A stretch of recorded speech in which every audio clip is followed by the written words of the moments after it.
Hello friends, and welcome to me talking about D&D for a little bit. This is something we're doing during the quarantine. Obviously, we're not able to gather and record more Friday Night Quest adventures right now, so we are giving you just a little peek at my brain, I guess. We are going to answer some questions from our Discord server, and if you want to submit questions, I'm going to continue to do these. You'll have to join us on the Discord, which is available to all of our Patreon backers at any donation level. So go ahead and leave some questions for me, and I'll get to these in these videos. There's also a video version of this on our Patreon, and that will only be available for our Patreon backers. So you can see my ugly mug, and I don't know if that's appealing, but it's a thing that you can do. The first question is not really a Friday Night Quest question, but I'm just going to get it out of the way. Not really an FNQ question, but I would love to know where Jay's fear of colorful birds comes from in Dark Heresy / Wrath and Story, and that is from The Squire. The answer to this is that I believe part of character creation for Dark Heresy, I wasn't really as involved in that show when they created those characters, so I'm sort of going off of secondhand knowledge here, but part of the character creation process creates an irrational fear. Both Andrew and Jay had one. I don't remember what Andrew's irrational fear was because it truthfully just did not come up that often, whereas Jay's came into play a couple of times in unexpected ways. The whole group kind of recognized that was a really interesting source of unexpected comedy, and it also came from points where Daniel certainly wasn't expecting it to become a part of the story, but Jay was always very conscious of it. He was keeping an eye out for when he knew his character flaw would be a factor. And as soon as it did, and as soon as it would be an issue, Jay was very quick to react in character with surprise and alarm and all of these various emotions surrounding the existence of just colorful birds. And that dedication to the bit, to the joke, led for more examples where they could lean into it further, and that's why it became the running joke that it was.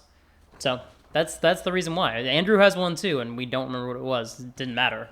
Colorful Birds is just a better one. Desquire also asked if the group prefers playing with miniatures and maps or not, which leads to another question from Ziggy203, which is about Theater of the Mind. With the podcast, you guys use Theater of the Mind to get through combat. If I remember correctly, certainly that's what the listeners get. In your DMing episode, could you discuss how to use Theater of the Mind effectively? I've used Roll20 extensively, as well as battle maps and miniatures, so would really struggle running a purely Theater of the Mind game. So your thoughts on that would be good for me and a few others, I presume. As we discussed this on the Discord with the other members, Ziggy brought this up, and I think it's worth including as part of the question. I don't think 5e is well designed for Theater of the Mind, not the way other RPGs are. But with Friday Night Quests, I never felt like I didn't know what was going on. Thank you. So I'm curious what Mike and Jay would say are the best ways to keep track of things, like distances and lasting effects / spells.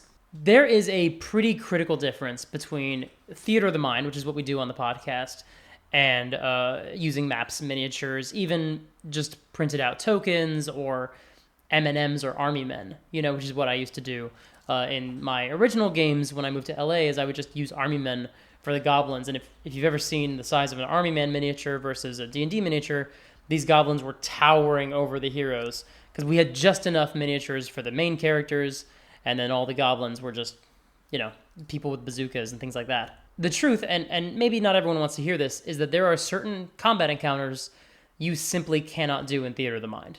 Or rather, they don't have nearly the same effect. I was a part of a year-long Curse of Strahd game as we ran through that adventure, and I've run several games run by my friend Matt, who is a member of the Discord as well. And the way that he makes his battles, they are very tactical. There are usually a lot of people on the board, a lot of enemy combatants, and positioning is tremendously important. We don't use flanking rules because that's just not part of how we run our games. Those are optional, and generally they're more of a holdover for people who played like much older editions. Or they may have had them in 4th edition as well, but they're not really a thing in 5. We don't play with flanking rules. But what we do play with is that positioning and distance is very important and effective. As Ziggy pointed out in their question, you can't really do the same thing in Theater of the Mind. If you have, let's say, running an example from one of my home games that I was a member of, if you're going into a space with, 20 guards, 3 main villains, and a few wild card elements, like there was a xenomorph-style monster hiding in the rafters, which only came to play when one of us got high enough, you can't do that same way in Theater of the Mind.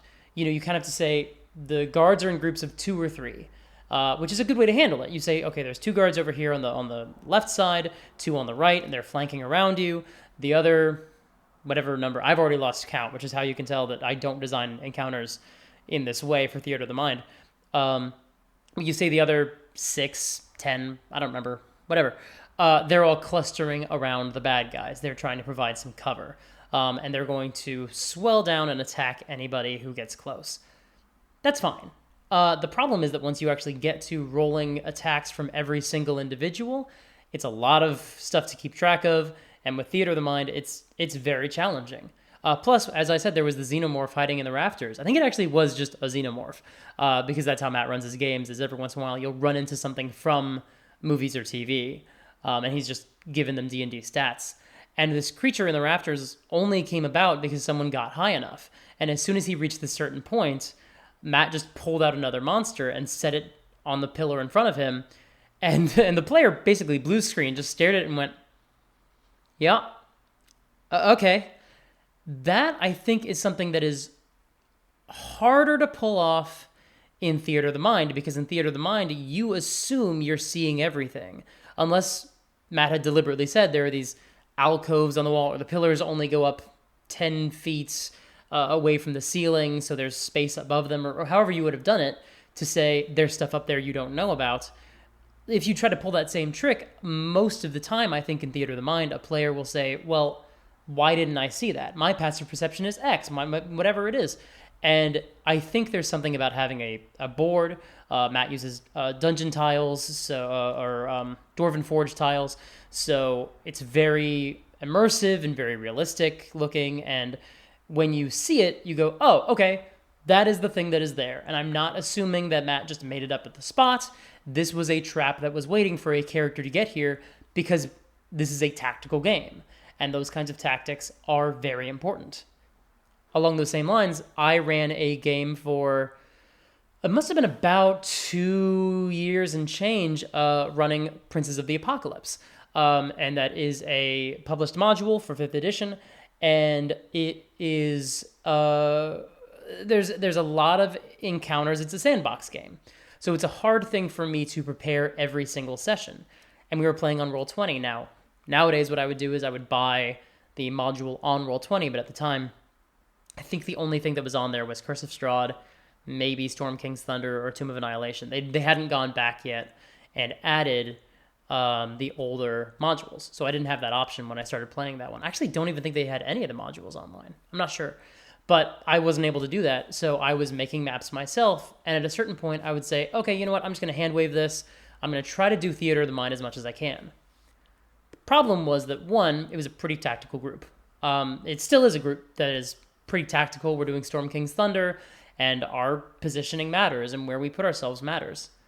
The other reason that I really ended up having to draw maps more than half the time anyway, just doing it freehand in the middle of a battle, was because all 4 of the players, for most of the campaign, were druids. That only changed in the last maybe 5 sessions, when one of the characters died and came back with a different character, because their body had been completely obliterated. I know reincarnation is a thing, and I would have loved if they could have been reincarnated, but the red dragon got to them, and that was not an option anymore. So when you have 4 druids, one of whom took some levels in wizard instead of going full druid, but still had a fair amount of druid stuff, you've got healing word, you've got healing spirits, you've got the circle of the shepherd making their totems, and you've got conjuration spells. And I had a group that was creating 8 velociraptors at a time per character, and it was tricky for me to try to keep track of on Roll20, but it was actually much harder with Theater of the Mind. To a certain point where I would have to say, okay, I have to do something. And we can just sort of rough out where the velociraptors are. We don't need tokens for every one of them. We can just say they're around this blob, and that's fine. And some of those fights got really elaborate. And there were some where they each conjured things, and the villains conjured things, and I had villains that were dying, and then new ones would enter the fight, and we would roll initiative, and we had some very elaborate, intense fights in that encounter, in that campaign, rather. You wouldn't be able to do that, I think, as effectively with Theater of the Mind. I certainly wouldn't run 4 druids with 4 different accesses to conjure animals or conjure woodland beings or any of the conjuration spells and still do it Theater of the Mind. I wouldn't have the bandwidth to do that. But that is the game that we played. So the best tool for us was using maps and miniatures. With Friday Night Quest, and this answers Desquire's question as well as getting to the root of Ziggy's, is that it is very much designed for Theater of the Mind. The only time that we've ever had maps or miniatures was our very first session. And even then, I believe it was just a single piece of 8.5 by 11 paper and a pencil drawing that Jay did of here's the shape of the bar, here's the layout of the library, and here's the layout of the bar in flames. I think there were only a couple of encounters where positioning mattered at all. And we just had sorry tokens. That was it. I think they only ever used tokens for the heroes anyway, because it was like, here's where you are, the bad guys are around here. So we were already moving toward Theater of the Mind, and then immediately after that first session, Jay said, nope, I think that is the wrong way to do this. We can't even use this level of miniatures because we had to cut out references to them because the audience wasn't seeing them, because we were trying to be very conscious of what the audience was experiencing.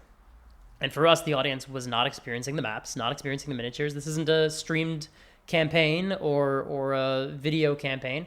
This is only audio.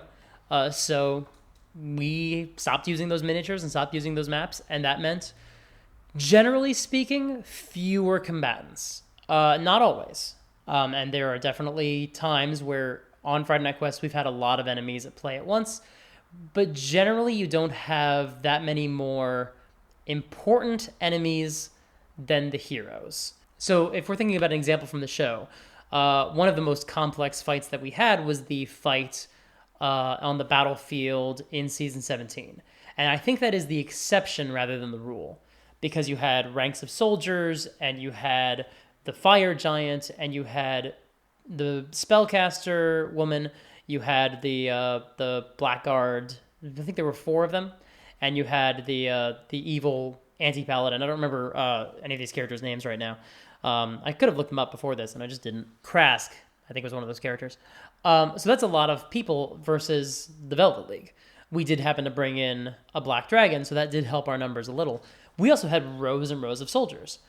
I don't know what Jay was expecting to happen, but once Umbernacht entered the fight and he was enlarged by Stu Wellington's spell, it was very clear, okay, the armies are occupied with the dragon, the NPCs are fighting the NPCs. At least the ranks of nameless NPCs are fighting the dragon. Once I feeble-minded Velga, that was one less person for us to worry about. Keeping track of the Blackguard was Jay's responsibility, but we were also kind of being aware of, like, okay, these ones are coming near us, these ones aren't. And it's okay to kind of share that load with the class. You know, it's okay to kind of say, I can't keep track of everyone on my own. I'm going to need your assistance. So in the Moist Boys storyline, when there was the fight in Lord Moon's house, I had a lot of villains there. I think it was 5 antagonists, and they all had... I have access to D&D Beyond, so I was just making characters off of those that were, almost equivalent. I think they were level 2 characters, pretty close in level to the party because they were level 4 at that point. So it was 5 or 6 level 2 characters versus 4 level 4 characters, with the caveat that Ivy was going to be late because she was not in the room. She was outside. So she probably wouldn't hit anybody in that first round of combat. And I knew that was a calculated risk. That was not necessarily a balanced encounter because I treated them like player characters. I don't know and I don't worry about what the CR is, what the challenge rating is for characters that I make through D&D Beyond because it doesn't matter. This sounds about fair to me. And I also knew that, these characters had to be pushed. This had to be a pretty rough fight narratively. It was important for the story that we knew that these soldiers were not messing around. It was important for the campaign that we have a fight that it actually challenged the players, because at that point, they hadn't really had a fight. They'd had challenges, they'd had obstacles and traps and things, but they hadn't had a fight that challenged them and really got them low on health. That was a really intense fight, and the campaign needed it, and the group needed it. So narratively, I was like, this is what I'm working with. It's their job to resolve it. I have a hard time keeping track of where everyone is during a fight. So what I do in my notes is, all right, so-and-so is squaring off against this character. You know, the archer is aiming for Lord Moon.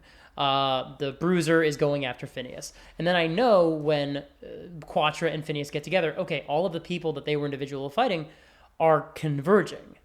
And I try to tell them where they are in the room. That's something that I struggle with for Theater of the Mind, is setting the stage and making sure that it's clear not only where everything is, but what's in the room. You know, the way that I laid out that fight was that Lord Moon was on one side of the table and the archers were firing over it, and then Lord Moon got knocked down and he dropped, and there was a table between them. So the players know, okay, Lord Moon is here, table is here, there's some more furniture, and then there are the bad guys.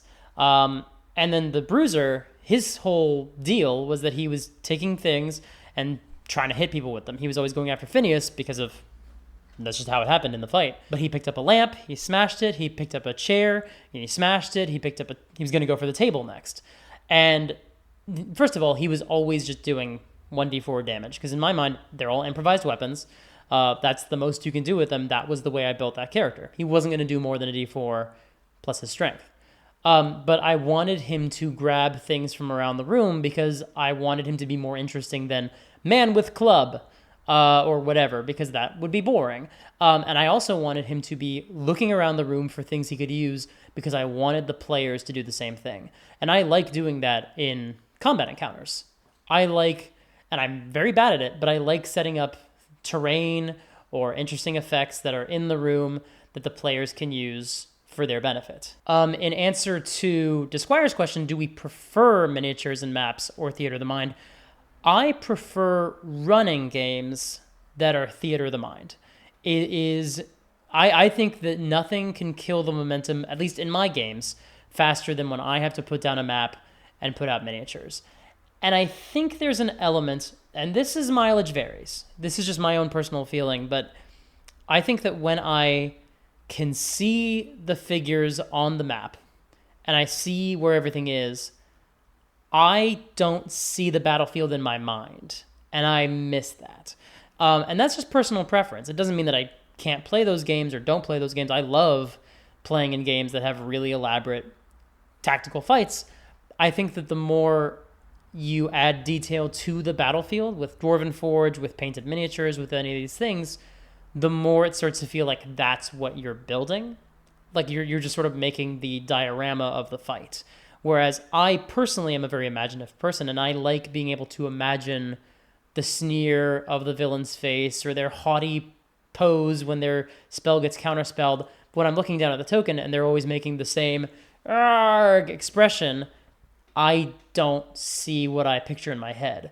And sometimes it's fine when you're dealing with gnolls or wargs or things that you don't worry about the expression of, but I've never seen like a miniature of Strahd von Zarovich that I thought did justice to how he looks in my head.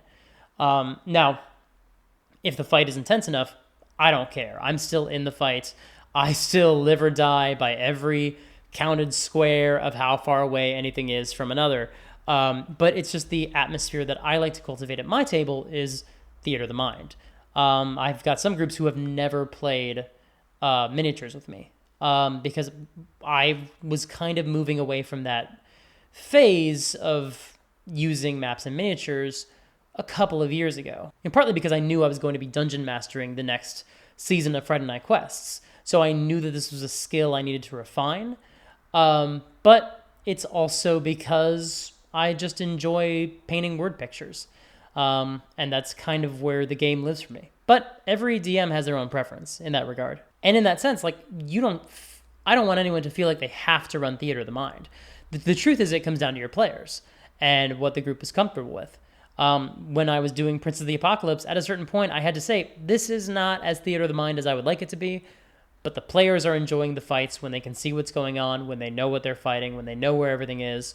So maybe I'll just take a blank page on Roll20, I'll draw a rough box, and I'll draw some stairs, and it'll be cruder than even if I'd put out a battle map on the table, like one of those battle grids, and drawn it by hand. It'll be rougher, it'll be crude, it'll be in the moment, but it'll help the players get a sense of where everything is, and that's what's important. That actually brings me to a question from Megan Cordero that came in through the Patreon, which was how much of an Orville session is planned and how much is improvised? The answer depends a lot on the game. When you're talking about Friday Night Quests, a lot is planned, at least in my sense. I have a lot of very detailed notes on the Moist Boys storyline and the specific adventure that we're in, and I'm trying to get better about refining what I expect to happen in each individual session. I think that one of the reasons why Season 2 lasted as long as it did is because I didn't really count out to see how many episodes do I expect this to be. I'm trying to get better about that as the Moist Boys storyline goes on, and as I go into my dungeon mastering and just trying to make sure I know what beats I'd like to hit. That being said, different games have different answers. I run some games where I've sat down with nothing prepared, and I just say, I'm going to read the room. I'm going to get a sense of where they want to go. We left the last session with a lot of question marks, and I don't want to box myself into something if I don't think they're going to go that direction. If I don't know, I should say, that they're going to go that direction. One of the things that happened in Prince of the Apocalypse is that they went up to a section of the area that I didn't have much detail on. I couldn't find the chapter in the book. I hadn't read that section very well, and I was like, I don't know. I'll just make something up. And I made up a city as they were going through it, and I made up some landmarks, and I made up some characters, and then I fleshed it out in every session. And by the time that session ended, I think that was where the campaign really started to get going, because I felt more comfortable. To a certain point, that's how I run pre-generated campaigns, is that I will go through the material, and then I will just put it aside. That was very much how I ran Prince of the Apocalypse, is that I went through the material, and then I set it aside, and I said, okay, as far as I'm concerned, that was me studying, and then the game is the test. And whatever I remember from the book, that was the stuff that was important to me. And then the rest I will make up as I go. I didn't do that well in tests in school. But it was also like, okay, I know the framework, roughly, of the story. Prince of the Apocalypse is such a sandbox, and such a tricky one to run, that I really had to lean on my own improvising skills to say, okay, I don't know where they're going to go on any individual day, and I don't want to flip through the book and just read things aloud to them, because I don't feel confident enough in this story and my abilities running it that I think that would be interesting. What I can do is have a rough idea of what's in each place. Obviously, when we get to dungeons, I'll read what's in each room, and we'll go through more traditionally. But when they're walking to a town, I'm scrambling and taking notes and going, okay, I kind of remember the vibe of this town. Or in the case of when they went up to Yartar, I had no memory of what was going to be down there or up in that section. So I just said, okay, they need a structure. They need to enter some more political situation. So this is going to be a political issue, and there's going to be a revolutionary. I'm going to base her on a character from a Brian Michael Bendis comic. And then I'm just going to wing it. I knew which factions they hadn't interacted with that much, the Stone cult and the Fire cult, so I made sure they both had a presence in town. And then I just made shit up as I went. That was it. That was what I did in that session. In several sessions, actually. Similarly, when we went to the Air Genasi's homeland, I did not know they were going to do that. They freed a genie. The genie was from the plane of air, and the genie was going to, as part of the module, take them out of the dungeon, free them, help them escape, and take them to his home, and then he would send them back wherever in the valley they wanted to go. But once they reached his castle, the Air Genasi was like, well, we can go visit my family. And I was like, you can. And so then I just turned to the player and I said, how much do you want me to just take this and run with it, and how much do you want to establish? And they were like, I'm okay with you just taking the lead. I'll play along. So I took them into this sort of, I pictured the town looking a little bit like the town from the live action How the Grinch Stole Christmas, where it was these elevated designs, and I role played a situation with the character's parents and with the character's ex-boyfriend, and I established that there were movements of the cult on this plane as well. And it was a great session, but it was just me reading the room and trying to go, okay, at this point in the story, we need to establish some stakes. And that was where I improvised the solution for the adventure, which was if these heroes can close the portal, the villains will be thwarted. Close off the elemental planes from the material plane. I didn't have any idea how they were going to do that. I had no notion in my mind that there would be a mechanical way to do it. But basically, I trusted that we would get there when we got there. And I wanted to offer this player a choice. I wanted to tell the player, hey, this is an option. You are now faced with a conundrum. There is potentially a way to stop these villains from interceding in the events on the material plane. It means you can never go home again. And the player, sat in this decision, and very quickly the conversation with the parents became, this is a goodbye. I don't think I'm going to be able to come back here. I mean, obviously they're druids and eventually they'll get plane shift and be able to port back and forth. But, they didn't know if they would be able to come back here. So the player said goodbye to their parents and said, I'm going to try to close off the planes to protect all of reality. If I succeed, we're not going to see each other again. And it was really moving, and it worked out really well. And it was because I knew that we needed to establish some stakes, and we needed to establish that there was a solution. I think the trouble with a sandbox, and especially one like Prince of the Apocalypse, where there's a lot of factions going on, I think the problem with the sandbox like that is that it can be really frustrating if there's no obvious solution. So to present a solution as, hey, you can try something and it may mean that you lose everything you had before.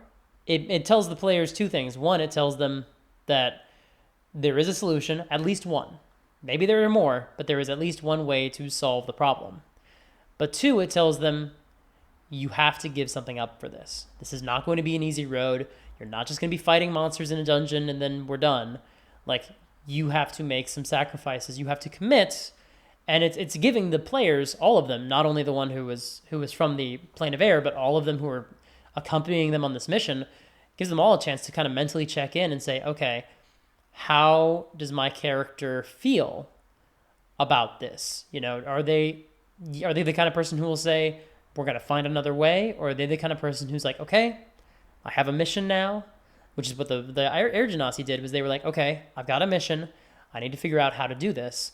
And then when they were looking for a way to do it, they ended up taking some levels of wizard because they wanted to know more and they wanted to kind of figure out how this might be possible. So in situations like that, you just kind of have to take the temperature of your campaign and kind of have to, especially with that group, because it was such a sandboxy game, they kept getting pulled on different side quests. I needed to kind of give them a mission and say, this is what you need to do. You need to stop the princes. There are 4 of them. They are doing this. They are bad people.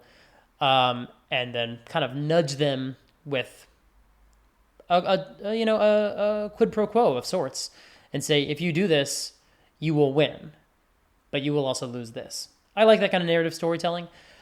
It would be so hard for me to recreate that moment. It was such a in-the-moment decision. I don't know if if I'd been planning the campaign, I probably wouldn't have prepared that.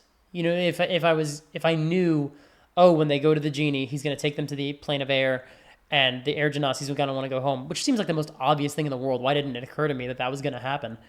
But I wouldn't have necessarily said, that is what they're going to do.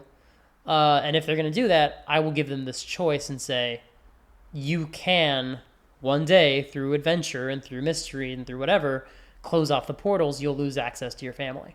I don't know if I would have written it that way because that was very much in the moment and very much feeling out the room and the tone and kind of seeing, we can either hang out more with the plane of air people or you can leave them alone. And if you leave, you may not see them again. I don't know if that was something I would have chosen to do, but I'm really glad that it worked out that way because that's kind of what happens when you improv during a session. But I would say that comes from running a lot of games and running for that group for probably about a year at that point.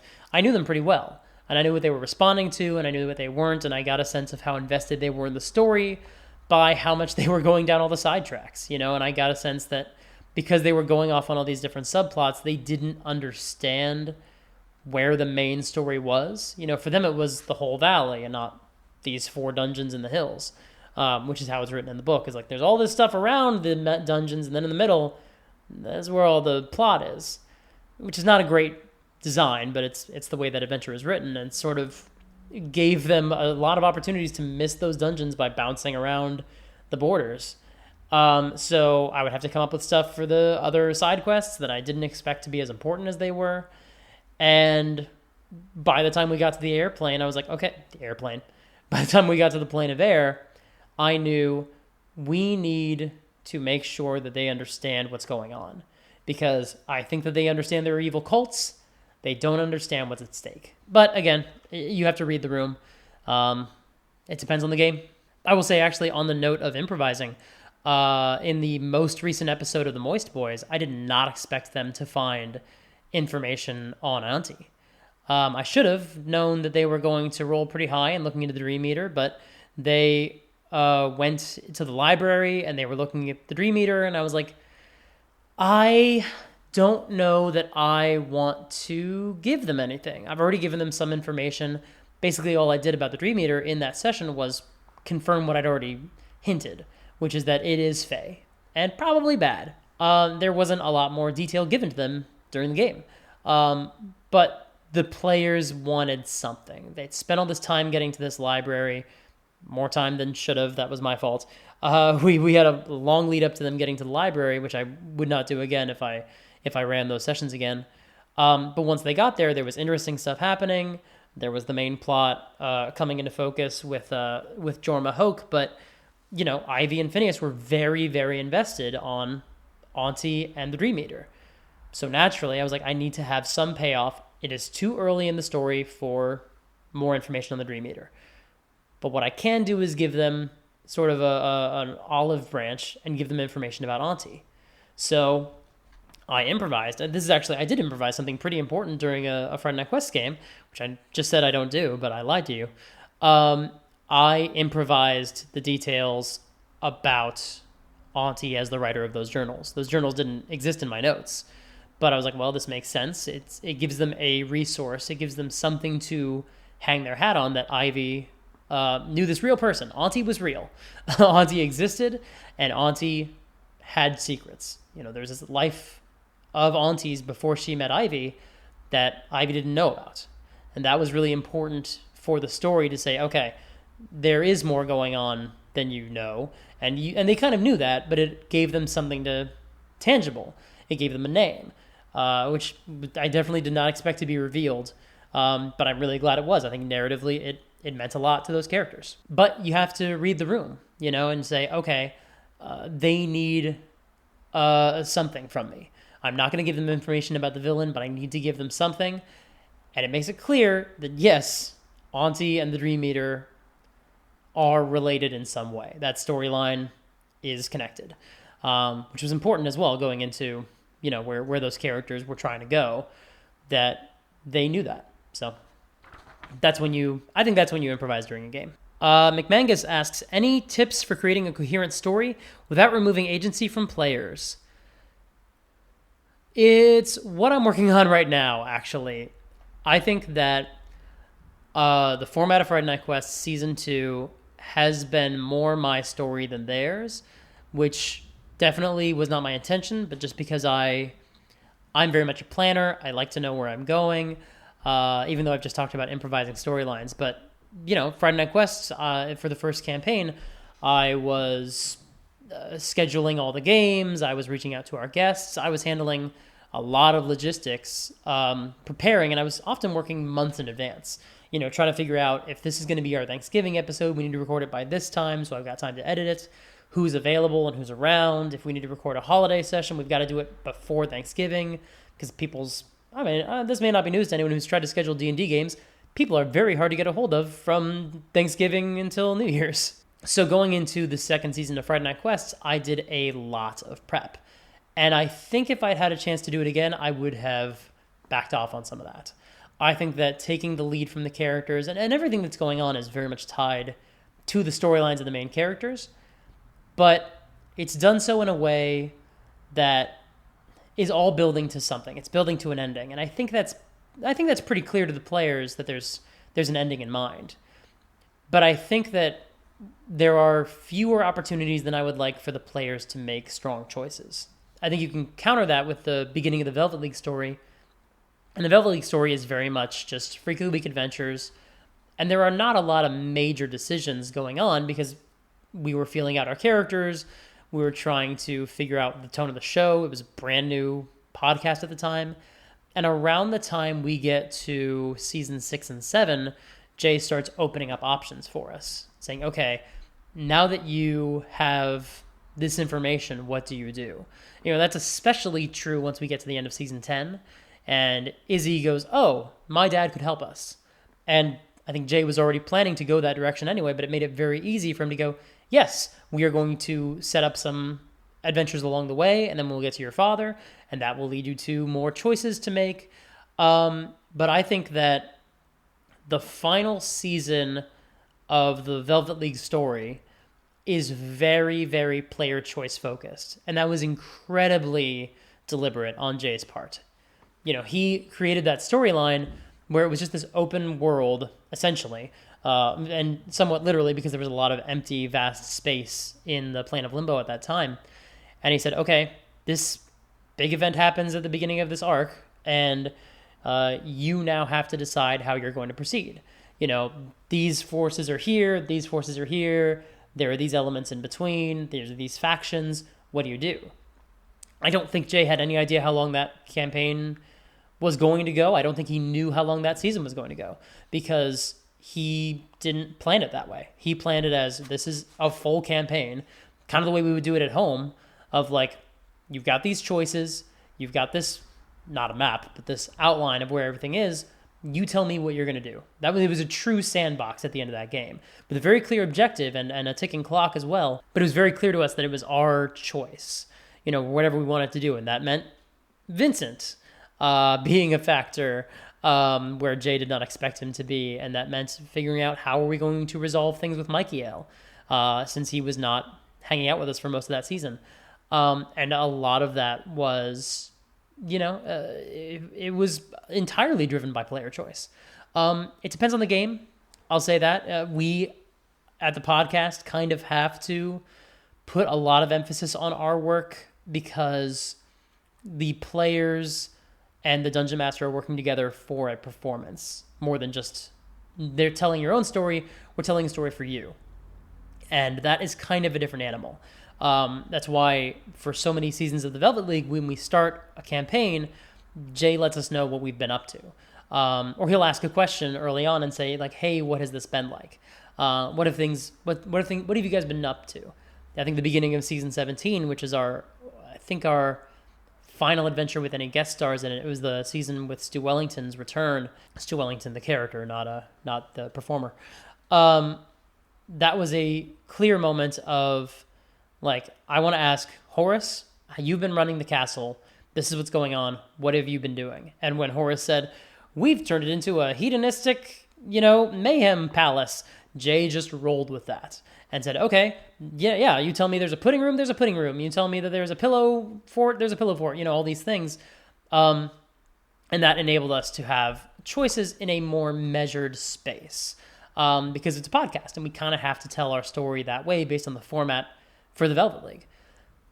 In a home game, it depends a lot on if you're running a module or a pre-written adventure or if you are doing a homebrew story. With a homebrew story, you should be pulling your major plot hooks from the characters' backstories or giving them opportunities to shine. If you're running a pre-generated adventure, something that's pre-written, I think it's somewhat your responsibility to let the players know this is kind of the tone, this is kind of what to expect, so they can build characters appropriately. For example, if I was running Tomb of Annihilation, I would tell the players you are going to go to a dinosaur island. You're not from there, unless they want to be, which They're probably going to want to be. But talk with them, see if it matters to you that they not be from there. Can they be from there? How do you want to do it? And let them know this is an adventure where characters are going to die. It is a lethal game, and if you're using the optional rules, it's even more lethal because your death saving throws are very hard to hit. Tell them that. They need to know that. And I like to work with players as well and say, what is this character like? What do they want? With Friday Night Quests, when I started the Moist Boys storyline, I can't believe that's what that's called. I talked to each of the players individually. I got information on their backstories. I got information on their motivations. And it's my job then to work with them and figure out, what do they want? What is your character looking for? What does Phineas want? Yes, Phineas has certain things that he's been mandated to do, but what is his actual objective? Because it's not the same thing. And figure out, how can I put things in place that will challenge that? How can I put the characters in situations where they have to make choices? And try to figure out which route they're going to take.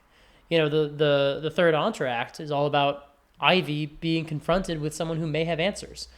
Do they choose that person or choose the party? The answer was surprising. I think it was that Ivy wanted the answers and chose the answers over the party's safety. And that was fascinating. It was a fascinating decision. And that it enabled us to say, okay, this is this character being tested. This is the point in the story where they have to decide what they're going to do, and they're going to make a flawed emotional decision, which is great storytelling if you're lucky. You do have to work with the players, though. I think opening lines of communication early on is very helpful, and making sure you're saying, get as much information about them as you can, about their characters, but be clear with them during character creation.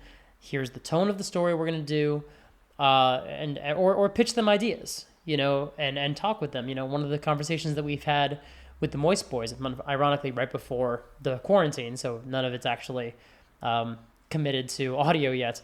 One of the conversations I had with the players was, if this is a 3-act structure, your character begins where we saw them, it's the beginning of the Act 1, and then the end of the story is Act 3. Where are they in their storyline? Ivy and Phineas are in Act 2. As far as they're concerned, they have got the buy-in they need. They're following the storyline. That's not true for everyone. There are personal plot, backstory-related reasons why Ivy and Phineas are very invested in the Dream Eater storyline. That's by design. This is not the part of the story where Althea and Quatra are the main focus. And that's by design because, people come into focus and out of the focus through the narrative arc of storytelling. And this is the point in the story where Ivy and Phineas are bound together by elements that even Ivy is not fully aware of and Phineas isn't fully aware of that are going to test them. That's what I was thinking when I wrote that adventure. As for Coherent Story,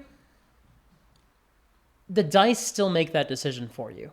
The honest answer is that coherent stories are tough in D&D because not only are you all collaborating at the table, in the case of Friday Night Quest, there's 5 of us. There's a 6th player, and it's the dice. I can quote Brennan Lee Mulligan, the DM for Dimension 20. He refers to the dice as the bad cop, whereas the DM is the good cop. That's a great way to think of it, because my job is to say yes to the players whenever I can. If they want to follow a lead, yes. If they want to explore information about an NPC that they have decided they don't trust, yes, you can do that. The dice are the ones that will tell them whether they succeed or not if I have decided the dice need to be brought in. Every once in a while, it's my job to say, okay, I can't help you anymore. Now the dice are going to help you. But whenever I can, I like to say, no, you don't need to roll for that. You know this. And you'll hear that a lot on Friday Night Quests. I say, no insight roll required. You know this. Because I think that there's something really disheartening when a player rolls an insight roll, gets nothing, and there was nothing to be found. I think that if there's someone they legitimately shouldn't trust, they roll an insight and they don't get any information, that's fine. They don't trust the NPC, or they do, whatever, you've given them the chance. If it's a baker and they're just trying to make a living, and they roll an insight roll and they go, I don't trust this guy, I want to roll an insight. Sometimes I'll just say, you don't have to. This person's fine. And yeah, to a certain degree, some people would call that metagaming, but it's also my way of kind of steering the story, kind of saying, you don't need to follow this plot thread. The baker's the baker. That is all he is. That is all he does. That is that dude. Don't need to worry about him. Go this way. Don't worry about him. Sometimes with Friday Night Quest, I have the benefit of saying, hey guys, you don't need to worry about this storyline. You just don't worry about this dude. It's not going to be important later on. But I don't generally do that. It's not something I generally need to worry about. Because truthfully, the way I DM, I try to make sure that is pretty evident before we get that far. Am I telling them no roll required? This doesn't look like anything worthwhile. I think I do that because if I tell you roll for something, I need to be prepared for you to roll low. And if you roll low and I say, yeah, you're not sure, I've told you that there's something that you don't have access to. Let's use the baker example. If the baker is just like smiling and they're like, this guy's creepy. I don't know if I like him. Roll an insight. Yeah, you can. And if you roll high enough, I might say he has a deep sadness inside. He doesn't know who he can trust.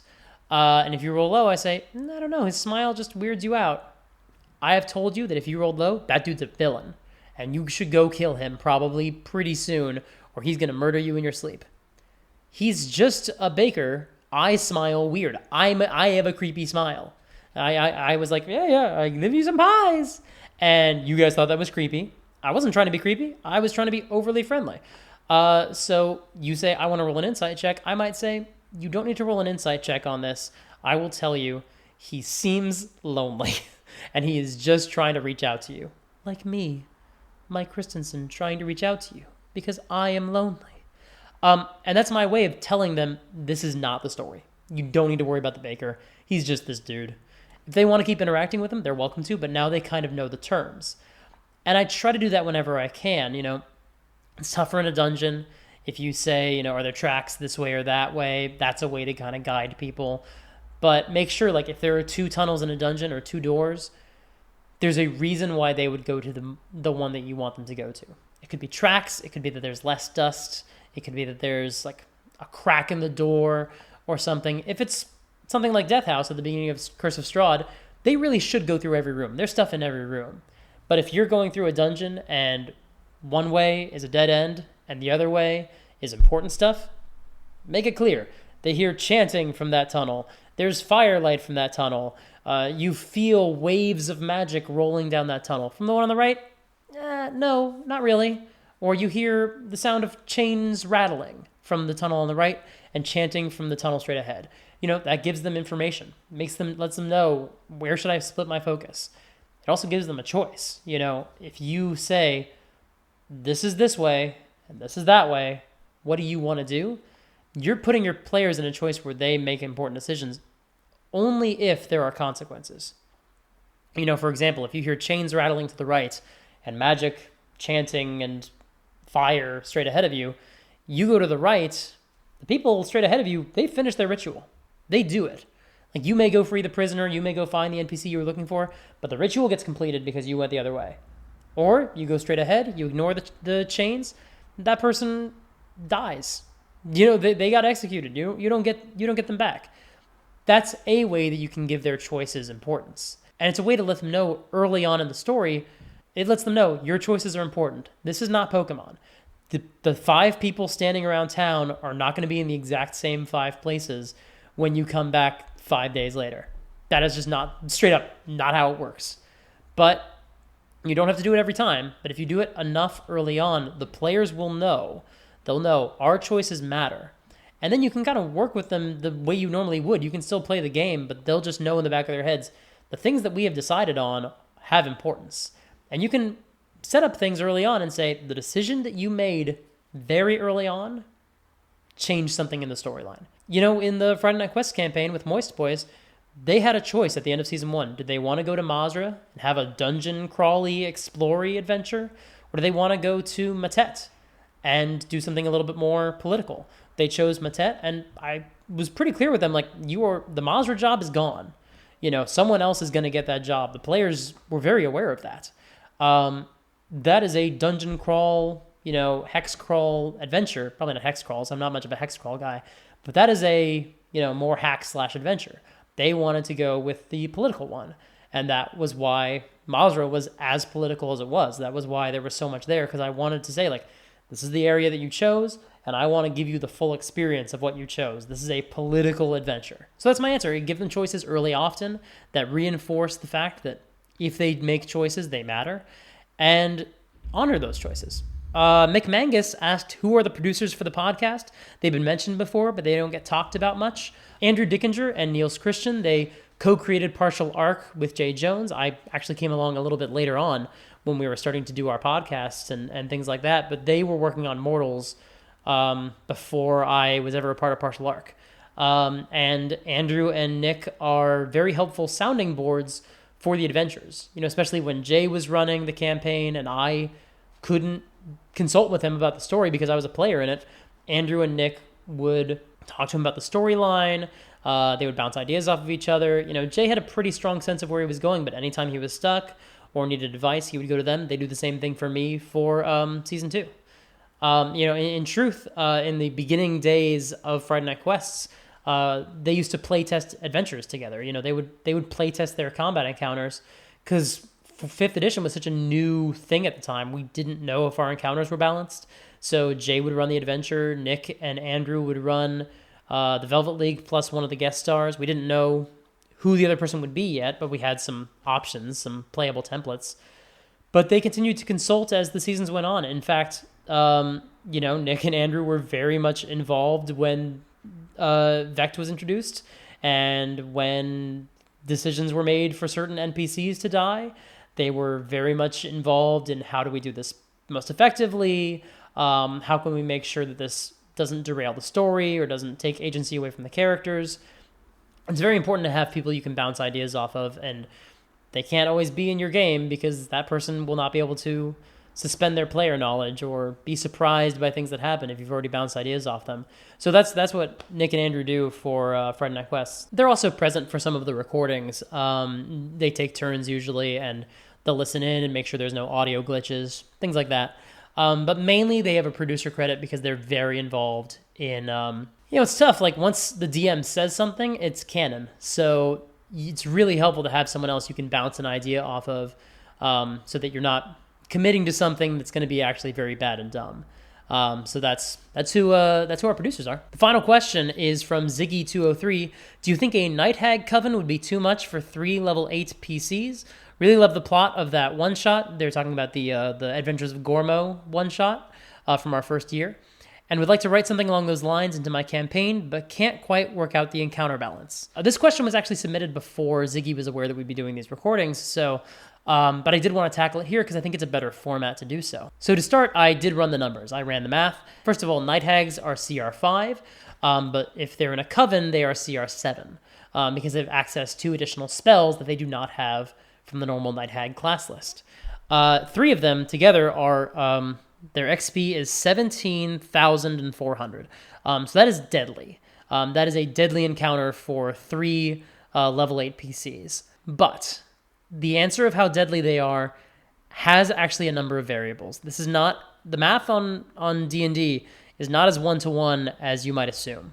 First of all, the spells that a Night Hag has innately are Magic Missile, Sleep, and Ray of Enfeeblement. Sleep is not going to knock out a level 8 PC. That is just not going to happen. Ray of Enfeeblement is a Constitution save, so if your players have decent Constitution, they'll be okay. If not, Ray of Enfeeblement doesn't do a lot to them. Not honestly. I mean, it has more of a compounding effect. It makes their rolls worse, but it's not going to kill them outright. Magic Missile, it seems like they can only cast it at first level, so that's not a lot of damage. That's at most 15 damage. That is not that big a deal. Now, granted, we have to look at what they get through the Coven because this expands them into a much deadlier threat. And I'm aware that they've got claws and bites. I don't care about those. Those don't matter as much, in all honesty. We need to look at what the spells do because spellcasters' abilities really make or break games. First of all, they've got, at first level, Identify and Ray of Sickness. Ray of Sickness is a Constitution save. It makes them poisoned. That doesn't affect your attacks. No, it does affect your attacks. It doesn't affect your saves. So that could be bad. But if they've got good Constitution, you don't need to worry about it. At second level, they've got Hold Person and Locate Object, which they're not going to use in battle. Third level, Bestow Curse, Counterspell, and Lightning Bolt. 4th level, Phantasmal Killer and Polymorph. 5th level, Contact Other Plane and Scrying, neither of which are combat spells at all. And at 6th level, they've got Eye Bite. Lightning Bolt is a dexterity save. Everything else on that list is a wisdom saving throw. So if your party includes clerics and druids, you're fine. This is not a deadly encounter. Granted, they may roll poorly. You definitely have to be aware of that. But that is not a deadly encounter if you're hitting people with high wisdom. Because they are going to have a plus... Let's see. They're going to have probably a +8 to their wisdom saving throws if they are clerics, druids. I think monks generally have pretty good wisdom, so probably you're good there as well. Your wizards are screwed unless they've got good dex, and then they can avoid the lightning bolt. But the answer there is, if this looks deadly, you can hit people who are probably going to roll really high and kind of do okay. Let's say you hit your cleric with polymorph. All you've done is wasted a turn, realistically. But if your party is about to die, you may want to waste that turn. And if they fail, that person hasn't actually taken any damage. They've just turned into a fox or a turtle or a rabbit. All the other players need to do is kill that rabbit and turn it back into a people, and then they're back in the fight. You've all essentially bought yourself a little time. The other way that you can kind of suspend the fight or elongate the fight without making it more deadly is the etherealness nature of a night hag. Night hags have the ability to enter the ethereal plane, and it's just an action. They can just do it whenever they want to. Now, that means that they're not going to take any damage because they're in the ethereal plane. It also means they don't have access to counterspell. They cannot affect the spells that your party casts. So if you're worried that your night hag is going to keep counterspelling the bad guys, well, if the night hag is injured, they may slip into the ethereal plane so they don't take any damage. Now, they're safe, but they're also out of the fight. You have one less night hag. And everyone else still gets the night hag spells. They still get to do eye bites or lightning bolts or whatever else you want. But by removing someone from the fight, the party is aware they can come back at any point.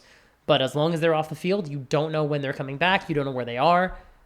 But they're also not a member of the fight. That can be a rude awakening. Maybe what happens is one of the night hags bounces, and then, right at the beginning of the fight, one of the night hags dips into the ethereal plane. As soon as it looks like the other night hags are going to die, they come back in. They start shooting some lightning bolts or some eye bites. But you've bought yourself a couple rounds without a night hag. But the players are also aware that night hag's coming back. And you may want to make it clear that night hag did not go invisible. You don't want your parties just swinging wildly at a night hag who's not there. But as long as that night hag, you make it clear, they are no longer on this plane, but you get the sense, the presence that they're still there, then as soon as they come back, they're like, ah ha ha, okay, the party's ready for them. They may be readying attacks for when that night hag returns. You've also got 3 combatants with a party of 3 level 8 PCs and 3 combatants on your side with the night hags. You're pretty good. I mean, quite honestly, when you're talking about action economy, each of these night hags gets to go once, and then the players get to go once, in whatever order that happens.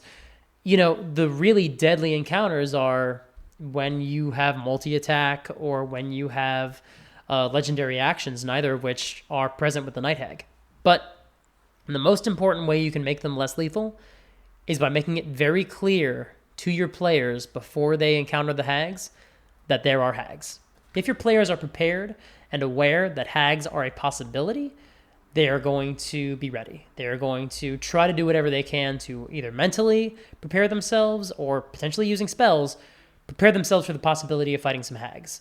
And that is going to save your bacon. That is what is going to make it so that this is not a lethal encounter. Because 9 times out of 10, what actually kills the players is the lack of knowledge. And you don't have to give them everything. If you just make it clear something creepy is going on, there's some magic, maybe even hint that there's a hag in town, let them make their rolls, because they're going to want to know more information. If they don't ask for any rolls, or if you don't encourage them to look for information, then yeah, they're probably going to get blindsided, which is going to be pretty bad. But if the players set the terms, if they say, we know there's something going on, we have a sense that it's hags, then you're probably going to be in pretty good shape, because you've given them the opportunity to make whatever preparations they want to. Maybe it just means casting Death Ward. so that they stay in the fight or whatever else they want to do. And maybe it means that they don't fight the hags at all. Fighting the hags, encountering the hags, I should say, does not need to be a combat. If you make it clear that there is a way to get out of it without fighting. And it doesn't have to be a choice that the players have to make. You just have to present that opportunity from the Night Hag's perspective. They're probably going to end up fighting those Night Hags, in all honesty.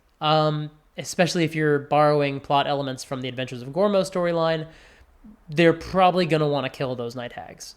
But you will never know, so be prepared for them to want to engage a conversation. Try to give them something that the players want, give them information the players want, or have them interested in information the players have, make it possible for there to be some sort of deal. It's entirely up to the players whether they want to take it. Making a deal with a hag, not a great idea. But if they're interested, if they want to, that should be an option available to them. But once they're in the fight with the hags, you've done everything you can. At a certain point, I don't worry as much about the challenge rating of a combat encounter. The questions come down to me is it realistic that all these villains are together? Is it narratively interesting that all these villains are together? And was it clear before the party got there that they could have been killed by these villains? If the answer to that one is no, then you should restrain yourself. Shave some hit points off of them, allow it, maybe a natural 20, doesn't necessarily kill the Night Hag, but you say, you know what, the Night Hag's got 15 health left. In my mind, I'm going to say this Night Hag is dead. They had 15 less hit points. The hit points in the book are suggestions. They are not rules. You can decide whatever number of hit points you want, and make it clear, like, this is a cool moment that you have earned. Now this Night Hag is dead, and it is because you did this awesome thing. My main advice is if they know there are hags coming, it's way less likely that it's going to be a lethal encounter. Otherwise, if you have a high wisdom party, they're probably going to be fine. And if you don't have a high wisdom party, then consider swapping out some of the spells. It's tough because most spells do target wisdom. That is just a lot of the attack spells function that way. They don't have to. You can absolutely decide what spells they have and just pick a different lineup. That is going to help a lot with the lethality as well, is if you pick some spells that your players are going to be vulnerable to, or that they're going to be good at saving against. There's no shame in that. There's no shame in saying it's going to be really fun if this low wisdom character gets hit with a polymorph, because that does not mean the character dies. It actually extends the PC's life. It just means that they're probably going to be working without taking any turns in combat. And you kind of have to read the room, like I said before, and decide whether that's worth it. If you're going to turn a PC into a turtle for a round or two before the other party members can do anything about it, is that going to be fun for that player? Are they going to enjoy, like, looking around the table and trying to figure out what to do? Or are they going to be really, really frustrated? Because if that's the case, don't do that to them. Just don't use that spell. Again, there is no shame in figuring out what your players are likely to enjoy or not, and saying, I don't want to do that to them. Replace one of the spells with Charm Person, and then target your role player, and say, hey, you love these hags, you trust these hags, you want to help these hags. That person is going to enjoy themselves. Granted, I did just make your encounter much more lethal. Oh well. That's it for me, but I will probably have another one of these up in May as we just continue to talk, and maybe I'll share some more about my home games that I'm running online. One of the things that I do want to do in the next one is talk about the different ways you can run D&D online. I was actually supposed to do that in this one, but we've covered way too much already, so we will do that another time. Until next time, be safe, have fun. Talk to you later. Say goodbye, Wrigley.